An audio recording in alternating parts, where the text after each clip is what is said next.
Assalamualaikum warahmatullahi wabarakatuh.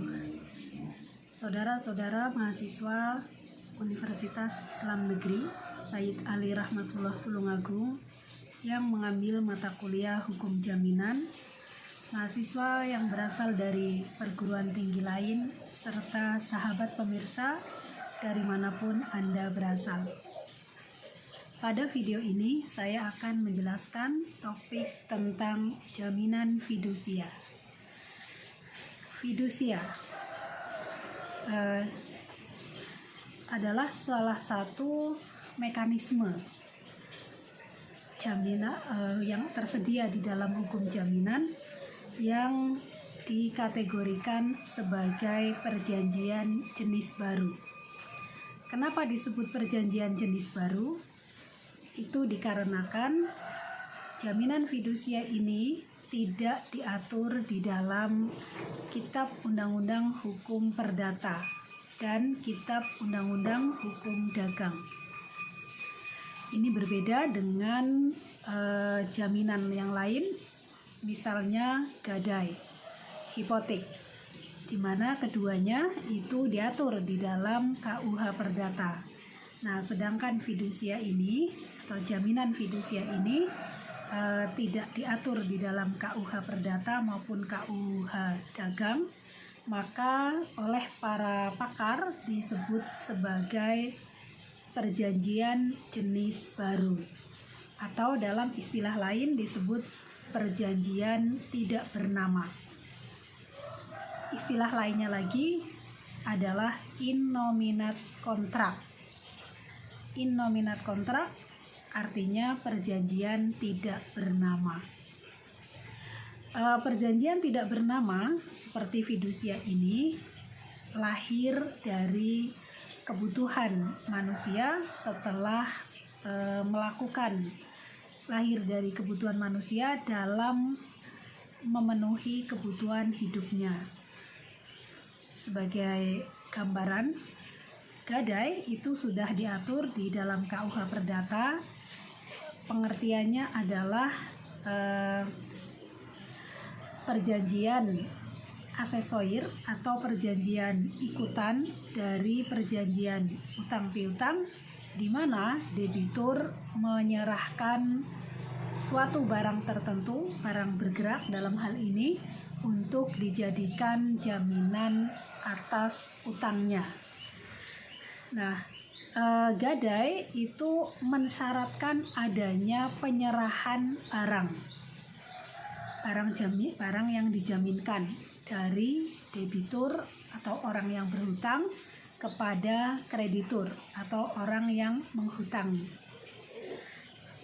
Praktek gadai yang sudah dikenal lebih lama memang sangat bermanfaat, terutama untuk orang yang memiliki barang berharga, tidak ingin menjualnya tetapi membutuhkan uang.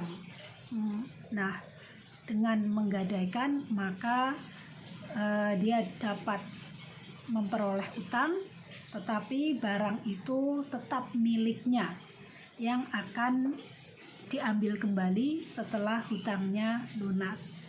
Nah, kemudian dari praktek gadai itu masyarakat kemudian merasakan ada kebutuhan yang berbeda, yakni ada saat-saat di mana masyarakat itu ketika menjaminkan suatu barang, kemudian barangnya harus diserahkan, maka dia akan mengalami masalah baru, masalah yang berkaitan dengan diserahkannya barang itu ke tangan orang lain, karena barang itu merupakan alat yang bisa mendukung atau alat yang vital bagi kegiatan perekonomiannya.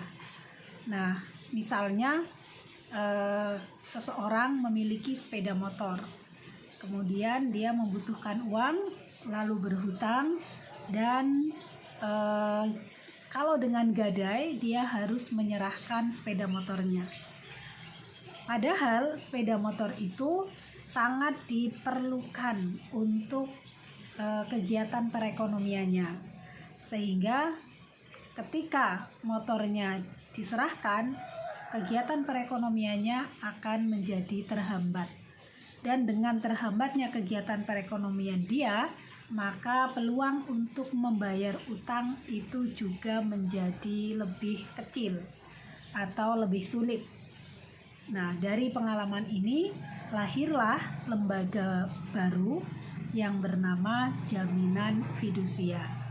Apa pengertiannya? Nah, kita akan merujuk pada Undang-Undang Nomor 42 Tahun 1999 tentang jaminan fidusia. Pengertian jaminan fidusia menurut undang-undang ini adalah perjanjian ikutan dari suatu perjanjian pokok yang menimbulkan kewajiban bagi para pihak untuk memenuhi suatu prestasi. Definisi tentang perjanjian ikutan itu tidak lain dan tidak bukan merupakan gambaran bahwa tidak akan ada fidusia, tidak akan ada jaminan fidusia kalau sebelumnya tidak ada perjanjian pokoknya.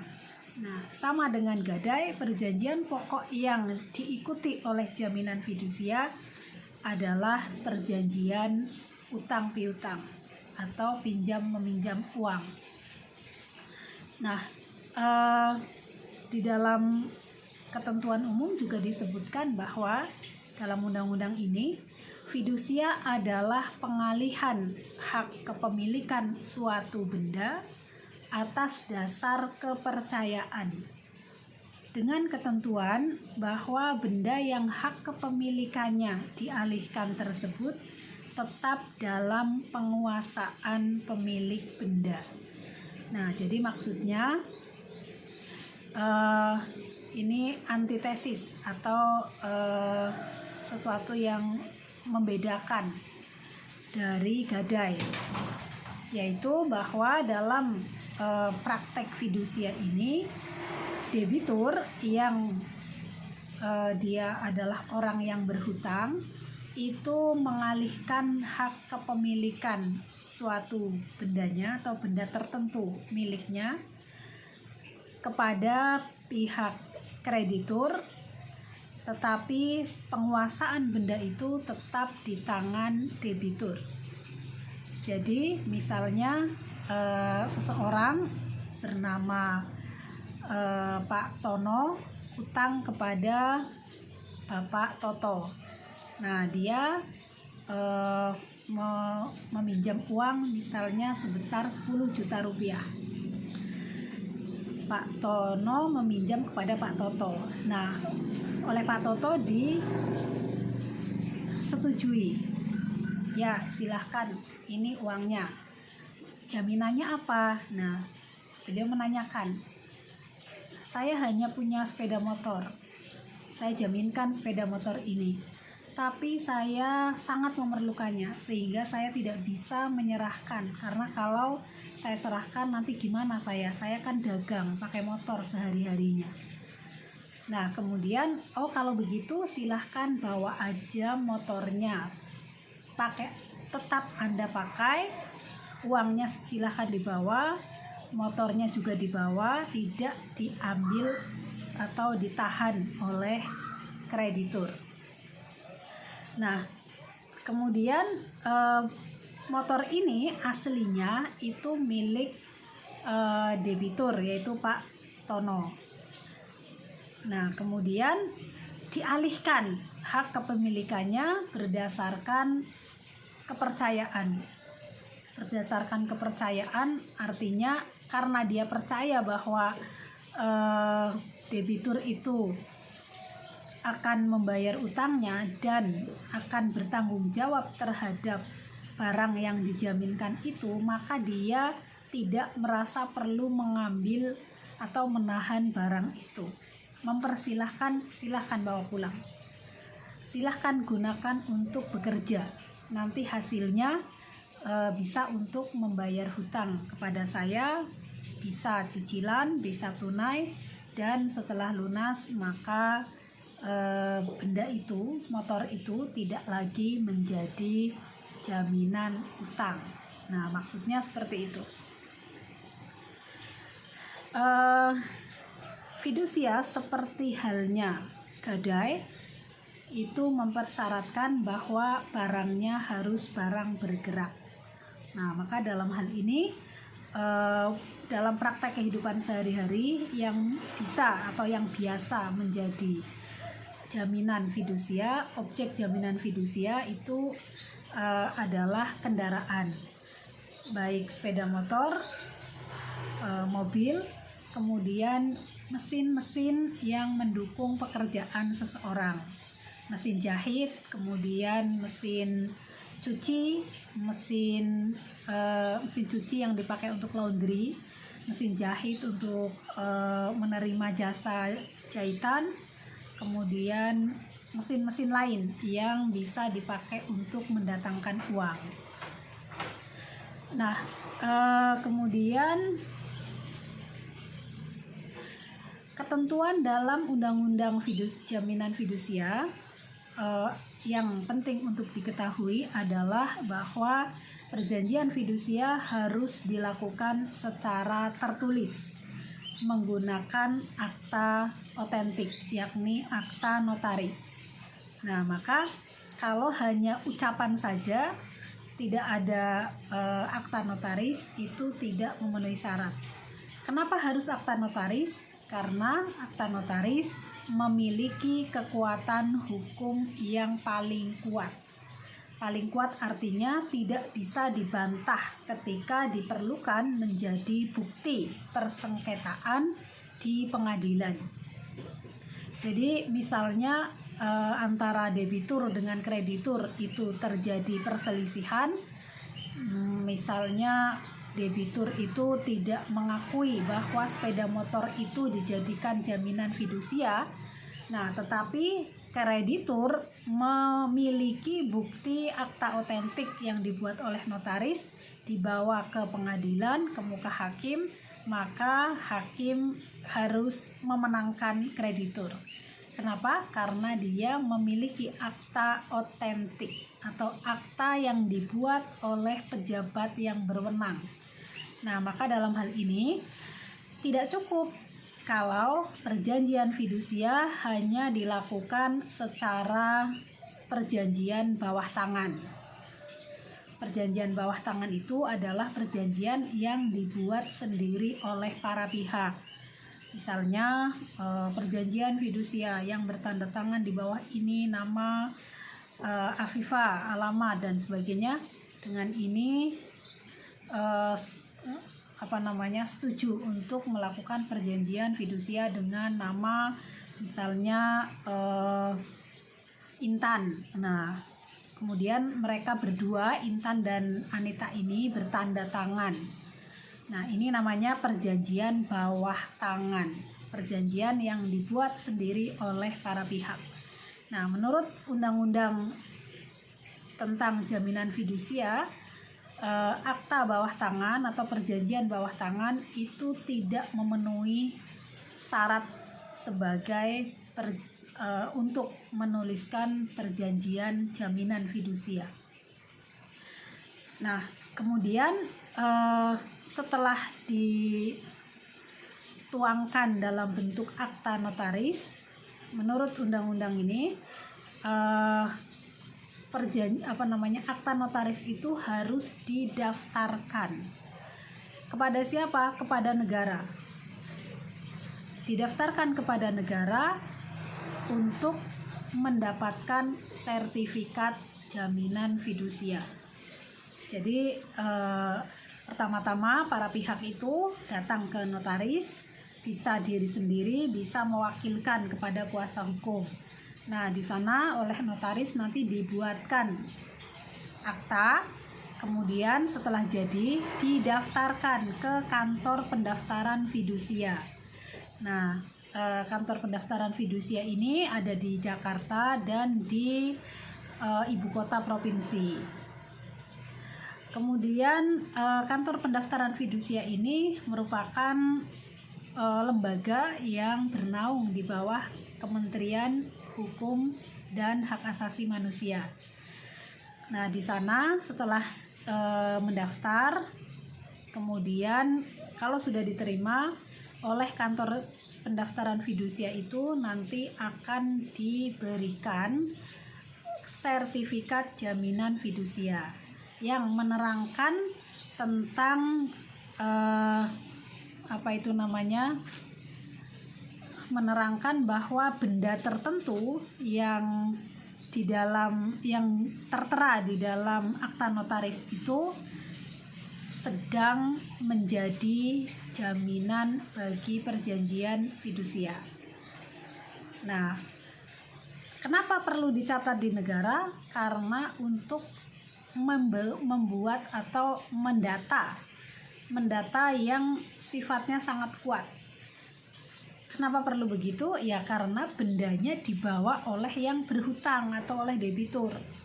Beda dengan gadai. Gadai itu tidak ada kewajiban harus lapor kepada kantor pencatatan yang sangat terus tidak ada juga kewajiban untuk membuat akta notaris.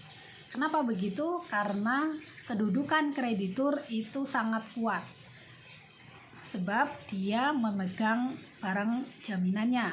Sedangkan dalam fidusia, barang jaminannya dibawa pulang oleh debitur.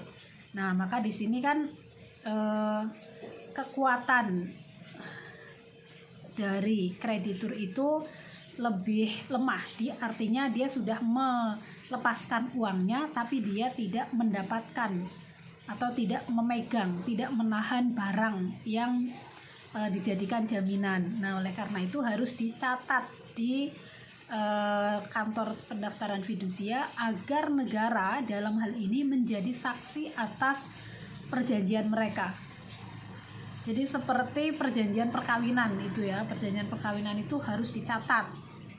Suami dan istri masing-masing punya akta atau buku nikah. Nah, di buku nikah itu ada keterangannya, siapa istrinya siapa, suaminya siapa, istrinya siapa, sehingga ketika ada orang lain mempersoalkan, mereka punya bukti yang sah. Nah, jadi kira-kira analoginya seperti itu.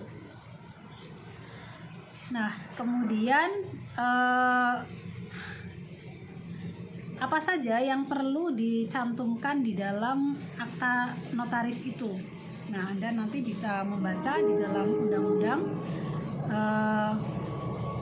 Ada yang jelas itu identitas para pihak. Identitas itu ya nama, alamat, kerjaan, umur.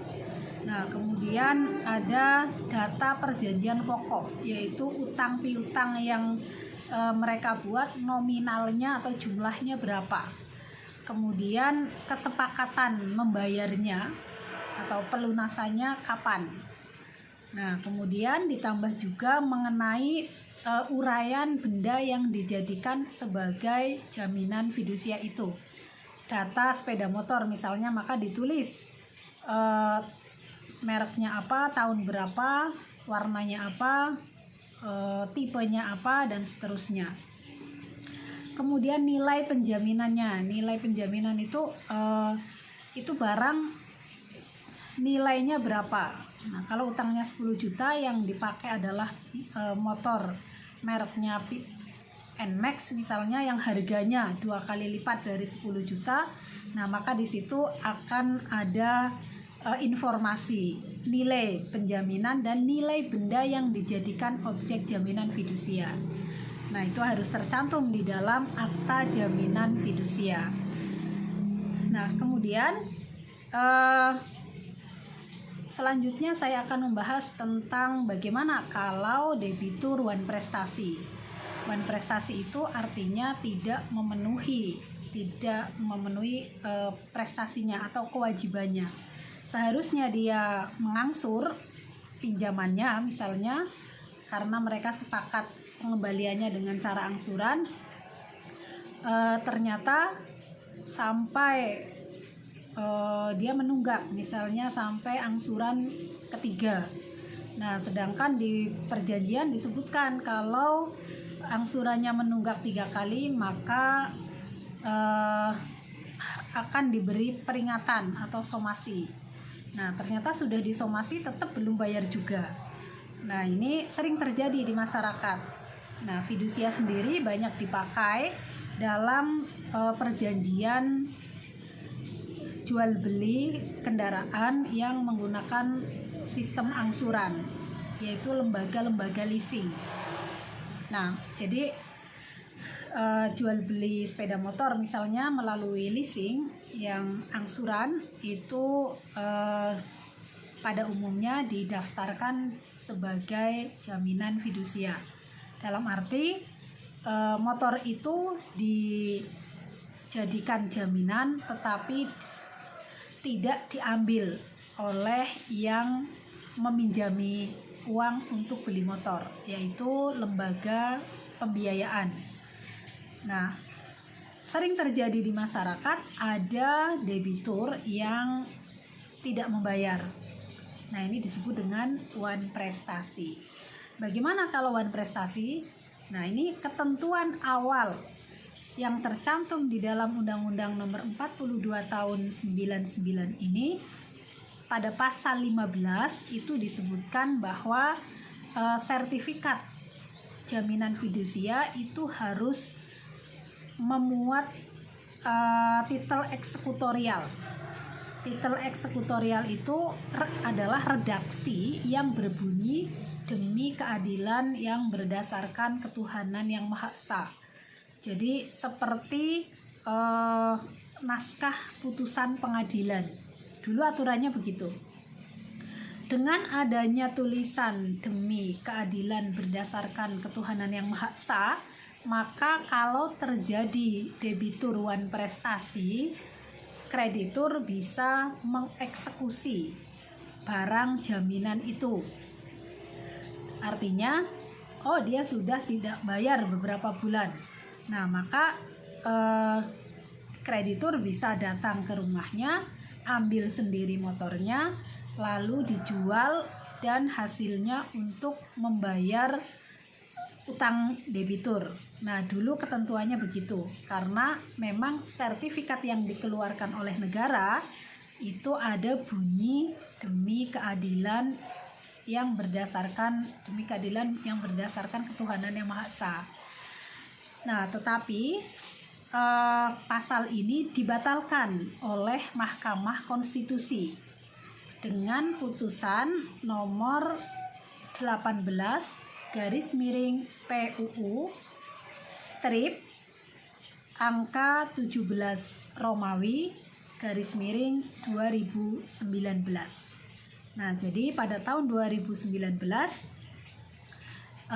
Mahkamah Konstitusi atas dasar gugatan dari seseorang itu kemudian menghapus atau membatalkan pasal 15 ayat 3 yang mengatur kebolehan melakukan eksekusi sendiri bagi kreditur apabila debitur wan prestasi.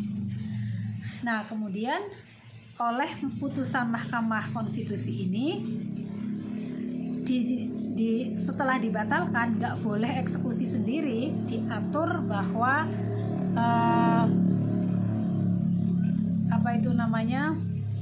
boleh eksekusi hanya kalau debiturnya itu mengakui bahwa dia memang wan prestasi, bukan pernyataan sepihak dari kreditur bahwa debitur sudah wan prestasi. Nah, jadi syaratnya itu ada pengakuan wan prestasi dan ada kesukarelaan dari debitur untuk menyerahkan barang jaminan kepada kreditur. Jadi boleh melakukannya kalau debiturnya itu memang saya nggak bisa bayar, ini silahkan dibawa saja motornya, saya kesulitan. Nah, dia mengakui, ini pernyataan pengakuan kalau dia memang tidak mampu membayar dan dia sukarela menyerahkan motornya. Nah, tapi kalau tidak ada kerelaan dan juga tidak ada pengakuan wan prestasi dari debitur, maka untuk mengeksekusinya kreditur harus mengajukan permohonan eksekusi kepada pengadilan negeri. Artinya apa? Artinya tidak dibolehkan melakukan eksekusi sendiri ketika terjadi perselisihan. Perselisihan di sini maksudnya menurut kreditur, debitur ini sudah wan prestasi karena nggak bayar beberapa bulan. Tapi menurut debitur, saya tidak wan prestasi, saya nanti akan saya bayar, tenang saja, saya bukan wan prestasi, saya hanya belum sempat membayar, misalnya seperti itu. Dan dia tidak mau menyerahkan barang yang menjadi jaminan fidusia itu. Nah, dalam masalah seperti ini, dalam keadaan seperti ini, menurut putusan Mahkamah Konstitusi tahun 2019, maka kreditur untuk bisa melakukan eksekusi harus mengajukan permohonan kepada pengadilan negeri dan pengadilan sudah memberikan izin melalui putusan. Nah, jadi ada dasarnya, diputuskan bahwa memang debitur wan prestasi. Dengan atas dasar ini kreditur boleh mengeksekusi barang jaminan. Nah, kemudian akibat dari putusan Mahkamah Konstitusi ini, maka kata-kata wan prestasi tidak boleh ditentukan secara sepihak oleh kreditur, melainkan oleh pengadilan atau oleh debitur secara sukarela. Ya, dia memang mengakui seperti tadi saya terangkan. Kemudian pada tahun 2021 Mahkamah Konstitusi juga menerbitkan atau membuat putusan baru yang menyatakan bahwa pasal 15 ayat 2 Undang-Undang 42 tahun 99 tentang jaminan fidusia ini yang memberikan atau yang menyebutkan kekuatan eksekutorial itu sama dengan putusan pengadilan itu dinyatakan tidak berlaku lagi, karena menurut mahkamah pasal ini atau ayat ini bertentangan dengan Undang-Undang Dasar 1945. Kenapa begitu? Karena menurut mahkamah kebolehan untuk mengeksekusi ini akan menjadikan kreditur bisa berlaku semena-mena atau sewenang-wenang. Misalnya kreditur sedang mengendarai sepeda motor yang dijaminkan itu di jalan, kemudian kreditur mengutus debt collector untuk mengambil paksa sepeda motor itu. Nah, lalu kreditur pulang jalan kaki. Nah, pengalaman ini sudah banyak terjadi di masyarakat. Ada kewaswasan atau kegelisahan, kecemasan di kalangan debitur ketika dia belum bayar utangnya, dia rawan untuk dirampas secara sepihak atau dirampas secara semena-mena di mana saja di mana saja dia pergi. Misalnya orang berangkat ke pasar pakai sepeda motor yang didaftarkan untuk fidusia, pulangnya tidak menemukan motornya karena ternyata sudah diambil oleh debt collector yang disewa oleh kreditur. Nah, ini sering terjadi. Oleh karena itu, menurut putusan mahkamah ini disebutkan bahwa pengadilan negeri itu atau permohonan putusan melalui pengadilan negeri itu sifatnya alternatif dalam arti tidak harus dilakukan, tetapi boleh tidak dilakukan apabila debitur mengakui wan prestasi dan dengan sukarela menyerahkan barang jaminan. Nah, itu berarti tidak ada kewajiban. Kalau yang di di putusan 2019 itu diharuskan menempuh pengadilan kalau tidak ada pengakuan dan kesukarelaan. Kemudian di putusan tahun 2021 ini disebutkan bahwa eksekusi sertifikat jaminan fidusia melalui pengadilan negeri hanya sebuah alternatif. Alternatif yang dimaksud adalah pilihan apabila kesepakatan wan prestasi tidak tercapai dan tidak ada penyerahan sukarela objek jaminan fidusia oleh debitur. Nah, pilihan eksekusinya tidak boleh dilakukan sendiri oleh kreditur, tapi minta bantuan pengadilan negeri untuk melakukan eksekusi. Artinya hak kreditur untuk melakukan parate eksekusi itu masih dibatasi. Nah, ini adalah tentang eksekusi apabila terjadi wan prestasi. Kemudian banyak masih ketentuan tentang fidusia ini secara lebih detail. Anda nanti saya tugaskan untuk membaca di undang-undang, tetapi terakhir yang ingin saya sampaikan adalah berakhirnya fidusia itu adalah apabila utang yang diatur atau utang yang dibuat melalui perjanjian pokoknya sudah lunas atau dibebaskan oleh kreditur. Artinya utangnya sudah nggak ada. Nah, maka jaminan fidusia itu juga ikut berakhir. Kemudian pelepasan hak atas jaminan fidusia, maksudnya ini yang kedua adalah pembebasan utang. Pelepasan bukan pembebasan utang, tetapi pelepasan jaminan. Maksudnya dia tidak meminta lagi barang itu dijadikan jaminan. Utangnya masih ada, tetapi kreditur menyatakan tidak usah ada jaminannya. Nah, seperti itu maka berarti fidusianya berakhir. Yang ketiga adalah musnahnya benda yang dijadikan sebagai objek jaminan fidusia. Nah, kalau salah satu dari tiga kondisi ini ada, maka perjanjian itu selesai. Kemudian terakhir kali adalah tentang hak untuk didahulukan atau hak privilege, sama dengan gadai. Fidusia atau penerima fidusia yaitu kreditur memiliki hak untuk didahulukan terhadap kreditur lainnya. Ini dalam keadaan